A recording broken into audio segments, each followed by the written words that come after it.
Prime Minister Narendra Modi arrived in Mauritius this morning on a 2-day visit to the island nation. Mr. Modi also paid homage and planted a sapling at the Sir Sivu Sagar Ram Gulam Botanical Garden in Mauritius.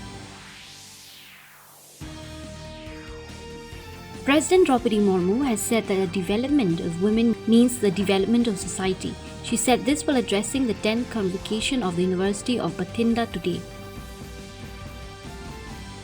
India is the best positioned country in Asia for economic growth, despite ongoing global trade tensions.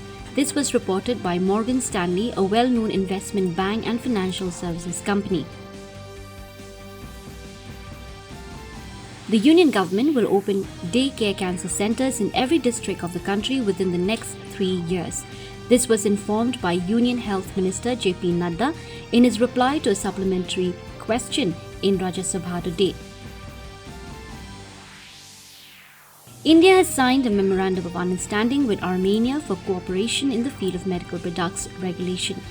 The MOU was signed in the presence of External Affairs Minister Dr. S. Jaishankar and Foreign Minister of Armenia Ararat Mirzoyan in Delhi yesterday.